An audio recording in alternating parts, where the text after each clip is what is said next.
Bonsoir à tous, soyez les bienvenus au rendez-vous, votre magazine Culture et Société. Il a dit, la beauté est incarnée parce que l'on souhaite ne voir jamais détruit. Notre invité est un bâtisseur. Ce soir, rencontre avec Rudy Ricciotti, l'architecte du MUSEM. Nous parlerons de son prochain projet en Corse, le conservatoire Henri Tomasi. Lorsque deux rives de la Méditerranée se rejoignent, focus sur sa collaboration avec Amelia Tavella. Enfin, harmonie entre délicatesse et uppercut, l'architecture est un sport de combat. Ils nous expliqueront pourquoi. Rudy Ricciotti, bonsoir. Soyez le bienvenu sur le plateau du rendez-vous. C'est un plaisir de vous accueillir. Bonsoir Joséphine. Vous me rebaptisez ? Ouais. Ça vous convenait pas, Célia ? Non, ça vous donne un horizon métaphysique augmenté. Ah oui ? Et pourquoi Joséphine ? Sous l'extrait de la castagne solaire et de la densité du bleu. C'est vrai que vous, pour analyser et interpréter ça. Non, mais il y a une glorification par la couleur de l'or. Voilà. L'orification. Alors ça me... Qui est au-delà de la glorification. Ça va loin, mais ça me va quand même. Ouais. Rudy, vous êtes architecte, ingénieur. Vous avez été distingué par de nombreux prix. Alors, le Grand Prix national de l'architecture, médaille d'or de la Fondation de l'Académie d'architecture, chevalier de la Légion d'honneur, commandeur de l'Ordre des Arts et des Lettres. Ça fait un peu beaucoup, je vais m'arrêter là. Le MUSEM, c'est vous. La manufacture de la mode Chanel, c'est vous. Waouh. Le département des arts de l'islam au musée du Louvre, c'est vous. Et j'en passe. 26 minutes ne suffiraient pas. Ça pose les bases, quand même. C'est assez impressionnant. Non, là, vous voulez m'intimider. Ah non, c'est moi qui suis intimidée. Hein. C'est quand même impressionnant. Et pourtant, vous continuez à douter. Vous êtes un homme de certitude, mais peut-être pas dans votre travail. Vous vous remettez souvent en question, malgré tout ça. Oui, c'est vrai que je travaille dans l'anxiété, mais j'ai choisi ça plutôt que d'être un architecte lâche. Pourquoi lâche ? La décomposition comme odeur avant-gardiste d'un destin qui serait celui qui nous traque. Tous. Vous avez d'autres questions comme ça ? J'en ai beaucoup. Il va falloir tenir 26 minutes. On va essayer. Alors, votre vocation, l'architecture, est-ce qu'elle a toujours été évidente ? Qu'est-ce qui vous a donné envie Ah non, c'était un loupé complet. Je me suis trompé de métier. Je pensais que c'était un métier de plein air. Ouais. Comme prof de gym. C'est pas faux. Prof de gym, chasseur de tigres, je sais pas, ou parachutiste, un truc comme ça. Quand j'étais gamin, j'avais cette idée-là. Mais c'est vrai que j'étais attiré par l'odeur de la bétonnière. J'aimais bien la sensualité du béton, la respiration, et puis ce mouvement assez hystérique et frénétique de la bétonnière qui tourne avec ce bruit à l'intérieur, et comment les maçons le lavent en fin de journée en mettant des cailloux dedans pour décrocher les derniers fragments de ciment à l'intérieur de la cavité. Donc c'est un éros global. Donc architecte, poète. C'est vous qui le dites. Hein. On a bien l'impression. Alors cette matière, justement, s'il fallait en choisir une, vraisemblablement ce serait le béton. Oui, parce que le béton, pour moi, c'est une espèce de verticalité religieuse quasi mystique. Voilà. Et il faut choisir dans la vie.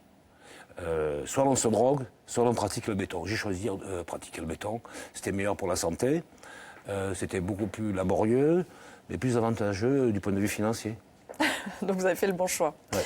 Il y a une sorte de travail d'enquête en tant qu'architecte. Vraisemblablement, vous auriez dit qu'il faut s'imprégner du passé pour être en harmonie avec l'avenir. Alors c'est joli, mais c'est aussi une vision qui serait essentielle pour l'architecture. J'ai dit une niaiserie pareille. Il faut croire. J'ai dit une niaiserie pareille, mais je dis des conneries. Vous avez lu ça dans un de mes livres, mais j'étais bourré.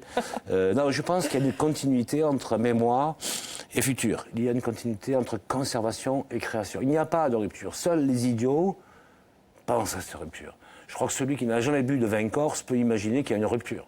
D'accord ?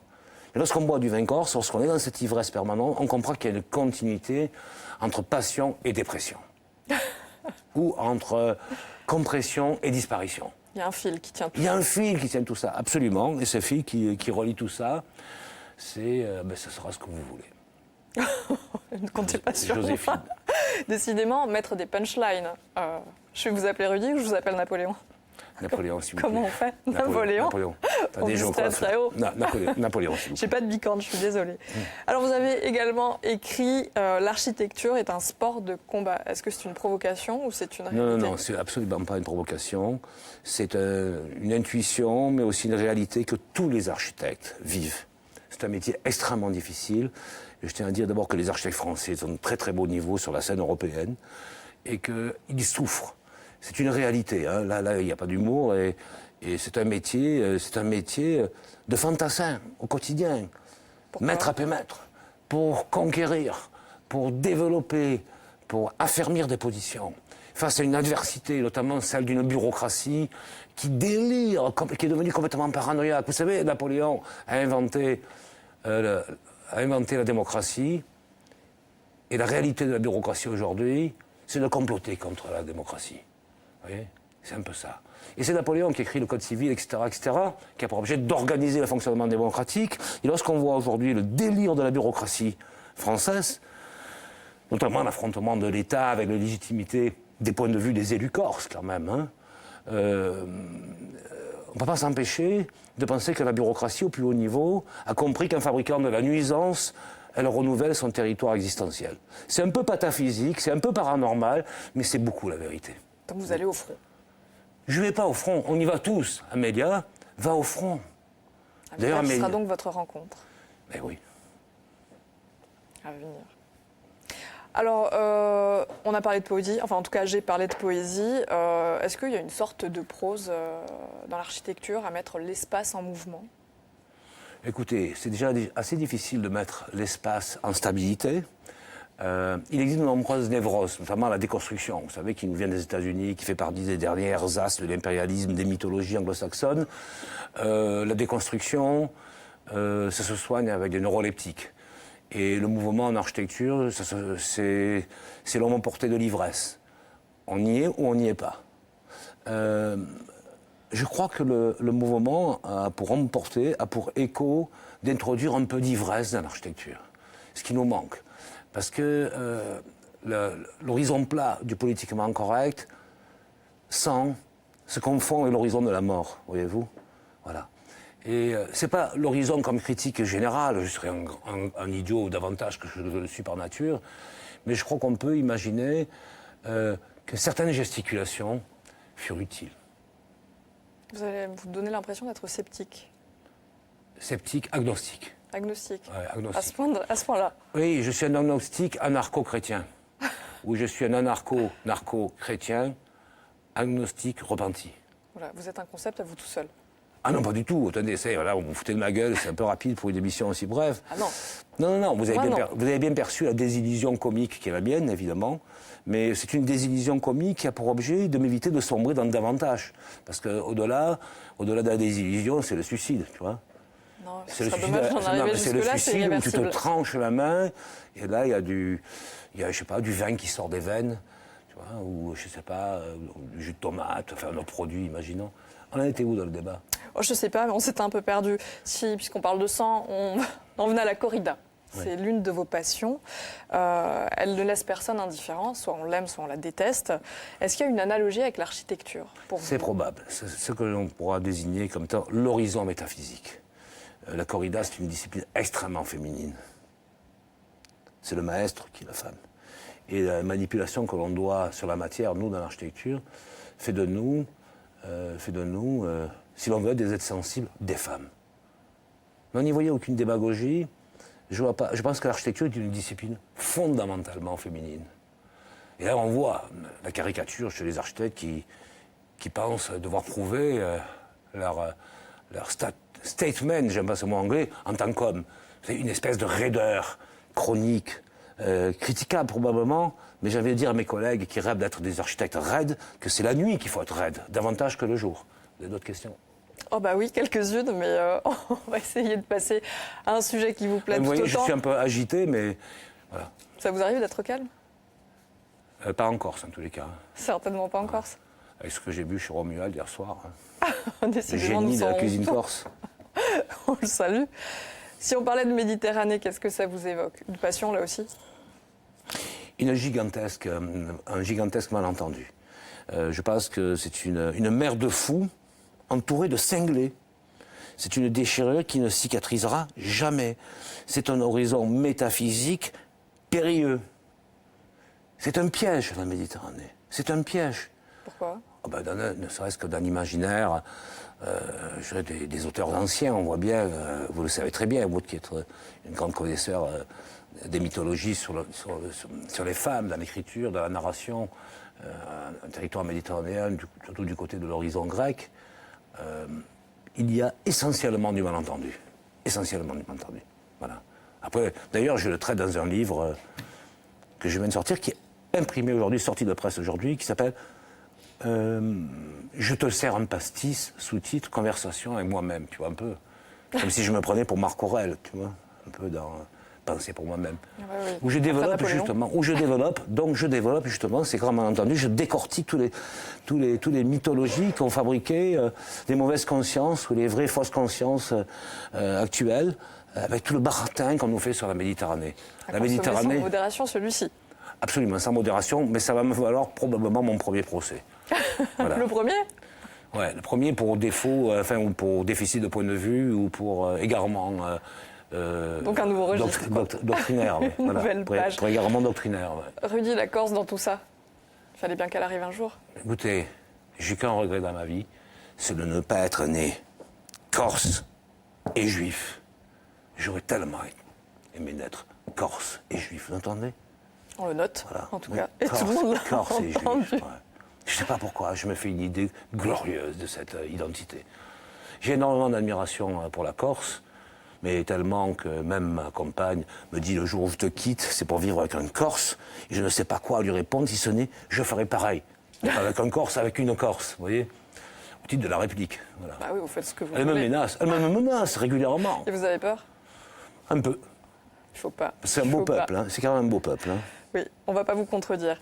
Justement, les deux rives de la Méditerranée finissent par se rejoindre sur un projet où l'harmonie règne entre musique et architecture.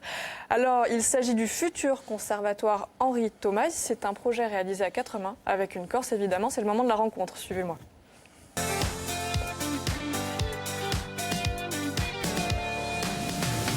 Et quelle rencontre! Amélia Tavella, bonsoir. Merci d'être au rendez-vous. Bonsoir. Vous écoutiez sagement. Ça, par exemple, Amélia, ici. Sage, surtout. Encore toi. C'est d'autant plus surprenant. Alors, Amélia, distinguée jeune femme architecte en 2016, c'est l'équivalent, hein, en bref, de l'architecte de l'année. Hein, on va dire ça comme ça. Également récompensée par le prix Pierre Cardin de l'Académie des Beaux-Arts. Vous êtes ajaxienne. Et vous partagez les mêmes aspirations pour la Méditerranée que Rudy, entre autres choses. Ces deux rives de la Méditerranée, elles se rejoignent pour la première fois sur une collaboration, un projet qui a une belle symbolique. C'est le Conservatoire de musique, de danse et d'art dramatique Henri Thomas. Est-ce que vous pouvez nous parler de ce lieu, ce projet à venir ? Peut-être qu'avant de parler directement du projet qu'on développera tous les deux, je pense que c'est intéressant de savoir pourquoi on est là aujourd'hui tous les deux. Je fais l'architecture de façon extrêmement intuitive. C'est un élan pour moi, un désir, sinon ça ne fonctionne pas. Pour ce projet à Ajaccio, en Corse, sur mon île, j'avais qu'une seule personne en tête à inviter, c'est Rudy Ricciotti. C'est mon ami Rudy que j'ai sollicité et qui m'a dit oui immédiatement. Et le projet s'est fait de façon totalement inhabituelle, certainement pas dans des agences, mais plutôt au bord de l'eau, de l'autre côté de la rive, justement, pendant de longues discussions. Et c'est ce dialogue qui a fait qu'aujourd'hui on est lauréat de ce projet, ce beau projet corse. Alors il est très particulier ce projet-là puisqu'il va faire la jonction entre deux quartiers existants, donc les Salines et les Cannes. Ça n'existait pas jusqu'alors. Oui,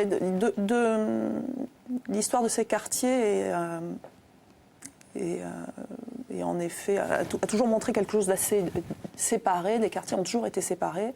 On profite aujourd'hui de cet équipement fédérateur, même au niveau régional, hein, pour lui donner une fonction urbaine très importante qui fera le lien enfin entre ces deux quartiers. Qu'est-ce que vous voulez ajouter sur ce projet-là, Rudy ? Écoutez, moi je suis docile. Mélia a bien parlé. En Provence, on dit ah ben par là. Ça ressemble beaucoup aux Corses. Oui. Et j'ai rien à rajouter. Alors moi, j'aimerais qu'on parle de cette 5e façade en architecture, c'est-à-dire le toit. Si vous n'avez pas envie de parler de ce lieu, de ce projet-là, moi, j'ai envie qu'on aborde ce que vous allez faire, ce cadeau très particulier que vous allez offrir aux Ajacciens. Attendez. D'abord, ce n'est pas un cadeau. Nous sommes payés pour ça. Avec l'argent du contribuable consécutif à la transpiration des formes du travail. Alors, qu'est-ce que le contribuable va s'offrir comme service grâce à vous? Mais il va s'offrir... il ne va pas s'offrir. On va essayer de réaliser un projet qui prend sa juste place, avec ce terme qui est très amélien, le bon sens, qui tombe sous le sens, qui ne sont pas les lieux communs. Et j'adore cette expression d'Amélie, le bon sens. Amélie me disait, ma mère me disait toujours, il faut être dans le bon sens. Et le projet que nous faisons ne prend pas en otage le dispositif du quartier, n'a pas de leçons à donner à personne, et n'a de leçons à donner à personne, et surtout a pour objet d'être dans un principe de réalité, de physicalité, qui renvoie aux formes du travail en Corse, c'est-à-dire le travail sur la minéralité, sur la matière, sur la pierre. On va faire du béton de site avec une granulométrie de résidus de granit. On va essayer de mettre du bois, du châtaignier, des choses comme ça. Et puis on va essayer de donner une réalité à cette rencontre. Parce que vous ne m'avez pas posé la question comment vous connaissez Amélia. Vous comptez me poser la question ou pas? Non. Je comptais vous la poser. Bon, alors je la garde. Mais si vous voulez anticiper, allons-y. Mais non, mais je me souviens avoir rencontré Amélia pour la première fois à Cap d'Agde dans une soirée érotique. Et on a convenu de suite que l'appât du gain était essentiel dans notre lien cognitif.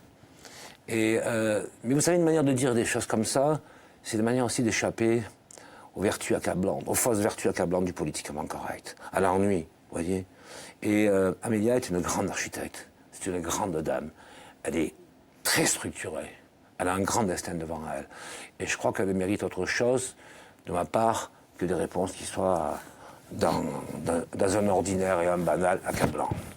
J'ai trop d'affection et d'estime pour elle. Et j'ai plutôt envie de souhaiter la faire sourire, vous voyez. Voilà, parce qu'elle le mérite. Donc pas de banalité dans ce programme, dans ce projet. Pardon ? Pas de banalité donc dans ce projet.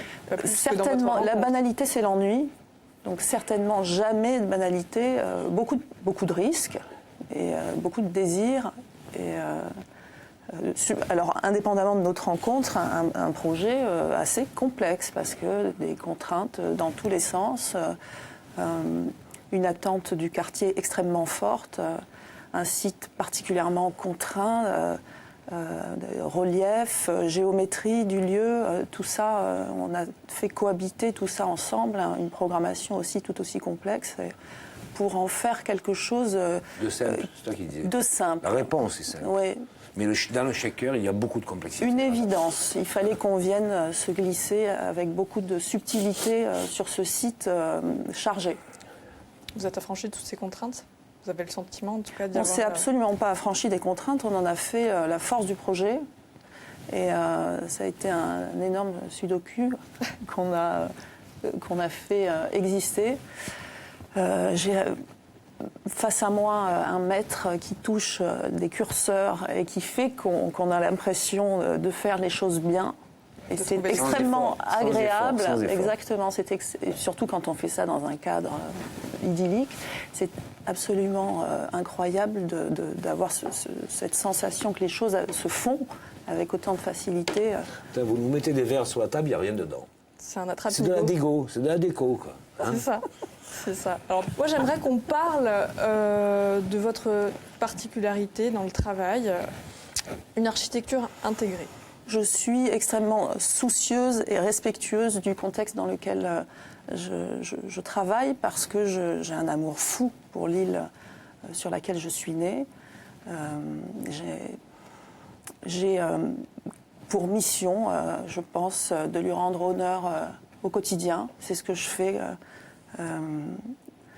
quand je construis sur cette île. Et cette invitation, l'invitation de Rudy, elle est d'autant plus importante que je lui ai fait confiance sans qu'on se connaisse énormément. Il y a une confiance énorme que je lui ai livrée et il est parfaitement à la hauteur de tout ça. de la confiance que tu m'accordes. Exactement. Voilà. Est-ce que l'harmonie entre vous, elle a été évidente? C'est même pas le sujet. C'est pas le sujet parce que d'abord je n'envisage pas le combat avec mes partenaires de travail. Vous savez, j'aime les gens avec qui je travaille. Vous savez, il y a une clé dans la vie, lorsqu'on est dans le développement, c'est d'émettre un peu de tendresse. C'est pas Exactement. compliqué, comme si c'était cher payé la tendresse, d'avoir des relations d'effort. Et vous savez, dans ce projet, ce qui m'a frappé, c'est qu'Amélia n'avait de cesse que de vouloir faire ce qui serait censé me plaire. Et moi, je n'ai eu de cesse que de faire en sorte qu'Amélia soit à l'aise et qu'elle fasse ce qu'elle veut, ce qu'elle a envie de faire. C'est pas compliqué. C'est pas compliqué. J'ai pas besoin d'un projet de plus pour exister. Le sujet, il n'est pas là. Mais par contre, le champ existentiel qui est le mien. Et vous savez, attendez, il faut dire d'ailleurs que la seule réalité sensible de l'architecte, c'est sa difficulté existentielle. Seul, à ce moment-là, il est crédible devant des questionnements philosophiques. Et donc, cette réalité existentielle, c'est de faire en sorte que ce confort devienne un confort doctrinaire, devienne un confort idéologique, pour bien apporter à la Corse une réponse, une physicalité qui soit juste, exacte, dans le bon octave avec le territoire qui le reçoit. Voilà. Ni impérialiste, ni défait, ni autoritaire, ni déconstruit. Vous voyez? Et lorsqu'elle dit c'est complexe, la commande est complexe, mais la réponse est simple. La réponse est simple parce qu'Amélia a beaucoup travaillé. Je vais vous dire, elle travaille plus que moi. C'est normal, c'est les femmes qui portent le fardeau, c'est pas les mecs. De toute façon, on le sait, il n'y a plus que les femmes qui les portent, virgule, les couilles, point d'exclamation. Voilà. Ça c'est dit. Et je poursuis. Qui plus est, la Corse. La Corse, Amélia, c'est un avantage qu'elle a sur vous, puisqu'elle la connaît bien, elle la connaît mieux en tout cas. C'est la première fois que vous allez réaliser un projet en Corse, mais ce n'était pas la première fois que vous tentiez d'en porter un ici. Vous vous êtes affrontés et c'est vous qui avez gagné. J'ai eu l'audace de gagner ce bâtiment qui est construit aujourd'hui. Et Bravo. Vous vous en souvenez? Oui. Je n'ai eu aucune amertume. La vie m'a trop donné. J'ai une vie trop heureuse. Je n'ai pas à me plaindre de quoi que ce soit. Et la main tendue d'Amélia est à l'image de ce que je perçois de la Corse. Tu vois, tu es bienvenu en Corse. Tu es bien accueilli. Mais n'oublie jamais, ne mets pas les pieds sur la table. Tu n'es pas chez toi. Cette idée-là me plaît beaucoup. Il y a une idée révolutionnaire. Il y a cette idée aussi de, pas de crispation, pas de fixation, de réalité identitaire. Ça fait quand même 40 ans qu'on nous emmerde, qu'on nous casse les couilles avec l'idée que l'identité serait suspecte, que ce serait une pensée d'extrême droite. Moi, j'aime l'identité. Alors donc, je me régale en Corse. Je nage, je suis dans l'eau, là. Oh là là, j'adore. Pourquoi tu veux que je me sens invité, mais pas chez moi. Pas chez moi. Après, la question de l'identité, il faut bien faire attention comment on la gère. Être méditerranéen, ce n'est pas une carte d'identité, c'est un ticket de voyage. C'est un extrait de voyage. c'est très beau ça, c'est très juste. C'est un extrait de voyage. Vous savez, regardez, les Munichois qui sont plus au nord que les Grenoblois, ils sont tellement festifs et déconnants qu'ils sont plus au sud que les...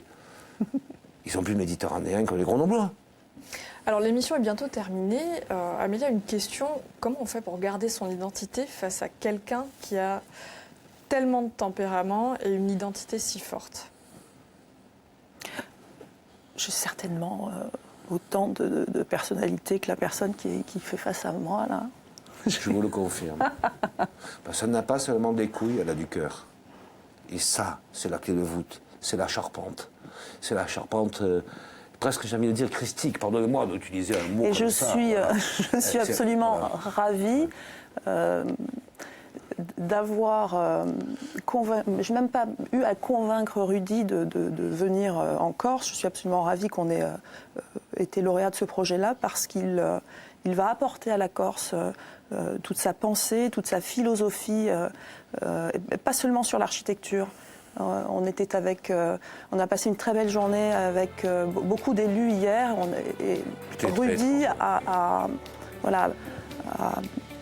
énormément échangé avec l'ensemble de ces Amélia, gens. tu peux pas avoir un passeport et- corse. Trouvez les mots. On va essayer de négocier ça pour vous. En tout cas, je vous remercie d'être venu sur le plateau du rendez-vous nous parler d'architecture, ce sport de combat, on l'aura bien compris. On rappelle, vient de paraître aux éditions de l'Aube, votre dernier livre. Je te resserre un pastis, un dialogue avec vous-même, à consommer donc sans modération. Merci Amélia, on se retrouvera bientôt pour un prochain rendez-vous pour parler de votre travail de manière un petit peu plus posée. Et évidemment, je vous remercie de nous avoir suivis en direct ou en replay. Vous le savez, le rendez-vous, c'est où vous voulez et quand vous voulez. Ciao.